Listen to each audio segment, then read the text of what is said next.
Сакам да ви се обратам со едно прашање. Пошто еден човек се разликува од друг? Пошто една генерација се разликува од друга? Пошто едни граѓани се разликуваат од други граѓани? Се разликуваат по своите спомени, по сеќавањето на нивниот живот. Што го сочинува сеќавањето? Сеќавањето го сочинуваат настаните кои што се случиле. Но тие настани ги нема. Го сочинува времето што поминало и времето го нема. Значи ни останува само просторот во кој се случиле тие настани. Токму тој простор не прави да бидеме различни од некои други луѓе кои живеат во други градови.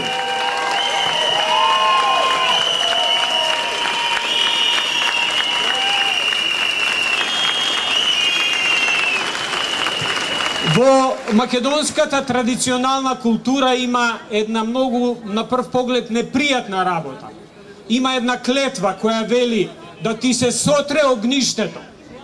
Тоа е најлошата клетва што постои во нашиот говор. Мислам дека допирањето во домот твој, а домот наш не е само нашиот стан, туку нашиот град, е токму обид за уништување на огништето, за уништување на идентитетот кој е само мој или само наш.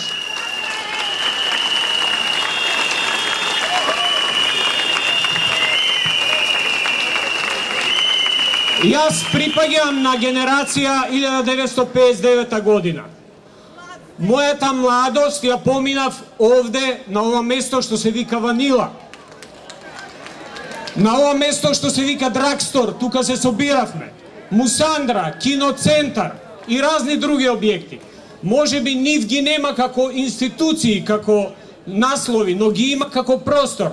Кога поминувам, се сеќавам на моите први другарувања, моите први љубови, што би рекле. Моите работи кои што оставиле трак на целиот мој живот. Ако некој ми го промени тој простор, нема потреба повеќе да останам во овој град. Бидејќи со огништето мое сотрено.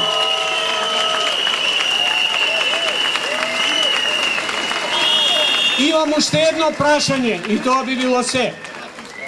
Дали архитектурата треба да биде вистина или лага? Денеска постои виртуелна архитектура.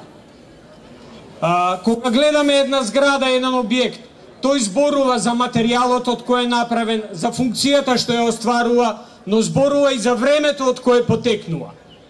Ако денеска гледаме архитектура која што е лага, која што не е од оној материјал што го презентира, го нема тој простор што го сугерира и не доаѓа од времето од кое што сугерира дека доаѓа, тоа значи дека таа архитектура е лажна.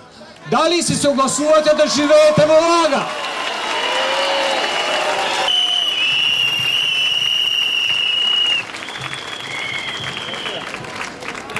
Да напомнам дека... Добар ден.